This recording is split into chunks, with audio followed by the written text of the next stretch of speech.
तो अभी मैं देख रहा हूँ भाई डबल एआई का एग्ज़ाम। जस्ट अभी अभी देख रहा हूँ। सोचा आते ही वीडियो बना लूँ। एग्ज़ाम मेरा था आज है 14। सेकंड शिफ्ट में था मेरा एग्ज़ाम। इसके बाद एक और शिफ्ट थी मेरे ख्याल से। हाँ, तो 3 शिफ्ट थी। तो सेकंड शिफ्ट में मेरा एग्ज़ाम था और मेरे को पता ही नहीं था यार इसके अंदर कंपोज़िट टाइमिंग्स है। मैं तो बिल्कुल सोच के गया था सेक्शनल टाइमिंग्स है इसके अंदर। कंपोज़िट टाइमिंग्स थी। मैं तो मतलब वहाँ जाके थोड़ा बहुत खुश हो गया। मैं कहा ठीक है यार, अपना तो हो जाएगा। क्वांट रीज़निंग तो बढ़िया हो जाएगी। जीके जो होगी वो तो होती ही है। तो स्टार्ट किया मैंने एग्ज़ाम। रीज़निंग पहले थी और मैंने पहले वही करी। रीज़निंग अच्छी गई मेरी। पूरे के पूरे अटेम्प्ट करे, बिना तुक्के के अटेम्प्ट करे। पूरे के पूरे मैंने जेन्युइन अटेम्प्ट करे, सॉल्व करके अटेम्प्ट करे। एक भी मैंने कोई ऐसे गेस वर्क नहीं करा उसके अंदर। क्वेश्चन उसके अंदर अच्छे थे, मिक्स्ड थे। बैंकिंग भी था और एसएससी वालों का भी था। मिक्स्ड पैटर्न था, पर बैंकिंग साइड थोड़ा ज़्यादा टिल्टेड था। पज़ल थी उसके अंदर। एक पज़ल में तो मेरे को भी टाइम लग गया। मेरे को भी मतलब दोबारा बनानी पड़ी। मेरे को समझ नहीं आई थी वो पज़ल। समझ तो हो गई थी पर ना कुछ गड़बड़ हो गई थी उसके अंदर, तो दोबारा बनानी पड़ी। काफ़ी टाइम लगी। सेशनल टाइमिंग होती तो मैं रह जाता उस पज़ल के अंदर। बट फाइनली हो गई थी मेरी। मैंने बहुत आराम से करी यार रीज़निंग। 35 मिनट्स लिए मैंने पूरे रीज़निंग में और 40 क्वेश्चंस पूरे कर दिए। कुछ-कुछ क्वेश्चन तो रीज़निंग के ऐसे थे कि बहुत बच्चे वाले। मतलब एक एड्रेस दे रखा है और उसको मैच करवाना है ऑप्शंस से। 4 ऑप्शन दे रखे हैं। कोई भी कर देगा, 5th क्लास का बच्चा भी कर देगा देख-देख के कि क्या सही है, क्या गलत है, क्या मैच कर रहा है। कुछ-कुछ क्वेश्चंस थोड़े डिफ़िकल्ट भी थे। एक सीजीएल पैटर्न के बेस पे था।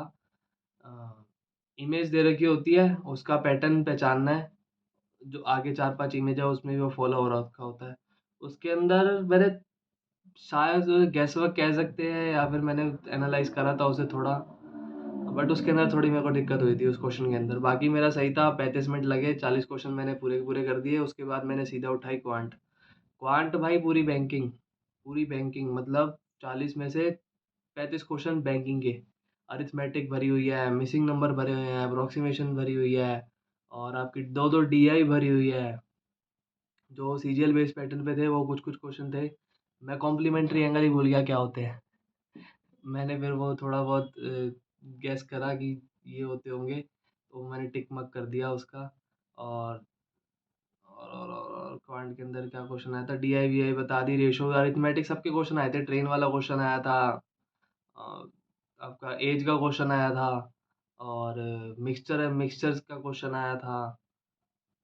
डीआई डीआई एक डीआई बहुत क्या कहते हैं कैलकुलेटिव आई थी। टाइम ले रही थी। हो गई थी। उसके बाद सर्कल वाले जो होते हैं ना, फिगर दे रखी होती है।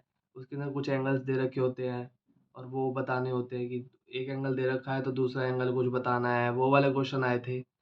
मैंने क्वांट के अंदर 2 से 4 क्वेश्चन में गैस वर्क करा था। इसके अंदर एक मिसिंग नंबर सीरीज थी।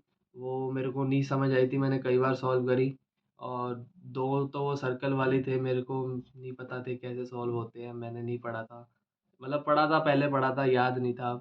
और एक और क्वेश्चन में गैस वर्क करा था वो। हाँ, उसके अंदर क्या कहते हैं वो ट्रिग्नोमेट्री, एप्लीकेशंस ऑफ ट्रिग्नोमेट्री के अंदर वो पेडल के ऊपर कुछ लटक रहा था।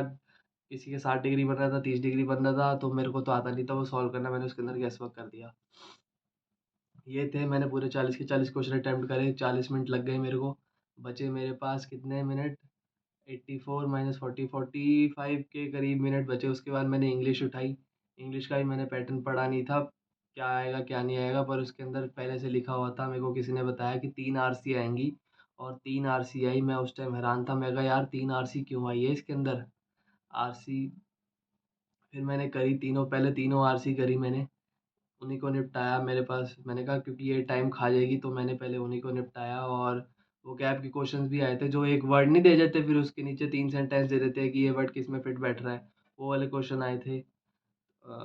अच्छे थे वो क्वेश्चन। इतने इजी नहीं थे कि आप सीधा सीधा गैस कर दोगे। एक वर्ड था पॉइज्ड, एक वर्ड था सूट, जहाँ तक मेरे को याद है। हाँ, ये वर्ड्स थे। और ग्रामर वगैरह तो इजी आई थी। ग्रामर वगैरह में कोई दिक्कत नहीं थी। मिसस्पेल्ड वर्ड्स आए थे वो इजी थे। और एक वो 5 नंबर का आया था जंबल सेंटेंस, वो मेरे को नहीं आता था। मैंने पहले कुछ वो 6 सेंटेंस आए थे, मैंने उनका कोई पैटर्न बनाया तो ठीक है। अब मैं पहुँचा 3 क्वेश्चन मैंने कर लिए, उसके चौथे क्वेश्चन में पहुँचा कि फ़िफ्थ क्या कहते हैं, 5th नंबर पे कौन-सा सेंटेंस आएगा। जो मेरा सेंटेंस आ रहा था ना 5th नंबर पे, वो ऑप्शन में ही नहीं था। तो वहाँ से मेरे को पता लग गया कि भाई ये मैंने गलत बनाया है, तो मैंने दोबारा बनाया, फिर तो सारे ऑप्शन में आ गए थे। बाकी भगवान मालिक है यार, जो होगा देखा जाएगा। उसके बाद मैंने जी अटेम्प्ट करी। मैंने इंग्लिश अटेम्प्ट करी कितने मिनट में, 45 बचे थे मेरे। जीएस के लिए बचे थे 15 मिनट बचे थे। तो वो कितने 30 मिनट में मैंने जीएस अटेम्प्ट करी, आराम आराम से कर रहा था, कोई दिक्कत की बात नहीं थी। तो उसके बाद जीएस आई, 35 के 35 क्वेश्चन करे मैंने। ये मत पूछो कितने सही कितने गलत करे। मेरे को 2 क्वेश्चन आते थे भाई बस जीएस के। इसके अंदर सबसे पहला था जिसके अंदर एक तो क्वेश्चन था कि इंडिया कितने वर्ल्ड कप जीती है। मैं कहा ये तो मेरा क्वेश्चन है, ये तो मैं गलत कर ही नहीं सकता। वो मैंने कर दिया, और एक आरबीआई ने एक पोर्टल बनाया था, उसका क्वेश्चन मेरे को आता था। बाकी भी मेरे को क्या कहते हैं पढ़े हुए थे। विश्वकर्मा स्कीम के ऊपर क्वेश्चन आया था कि कितना बजट उसका अलॉट हुआ है, वो मैं भूल गया था। फीफा वुमेन वर्ल्ड कप कौन जीता है वो भी मैं भूल, मेरे नोट्स में मैंने सब करंट अफेयर्स लिख रखे थे, लेकिन मैं पढ़ के नहीं गया था, तो मेरे को पता भी नहीं थे, याद भी नहीं थे। फीफा वर्ल्ड कप वुमेन किसने जीता, वो आया था। और मैं आपको बता दूँ, और एयरपोर्ट अथॉरिटीज़ वाले क्वेश्चन आए थे। मतलब काफ़ी, किसी एयरपोर्ट के 4 रनवेज़ हैं, कौन सा एयरपोर्ट है वो, यही क्वेश्चन था। और कुछ स्टेट बेस्ड भी क्वेश्चन आए थे कि कौन सी स्टेट किस चीज़ में आगे है, और एक यूथ फेस्टिवल हुआ था, वो पूछा था कि वो कहाँ हुआ था। तो गैस वर्क तो सब में कर दिया, 2 या 3 ही मेरे सही होंगे इसके अंदर, मतलब सही है 2 या 3, बाकी भी सही हो सकते हैं, कि ऐसा नहीं है कि गैस वर्क करा तो गलती हो जाएंगे।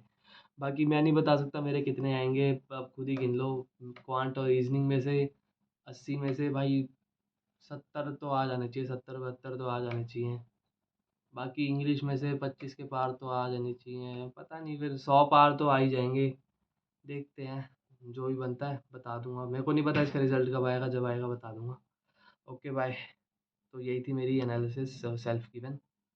ऑल द बेस्ट जिसका भी एग्ज़ाम कल है।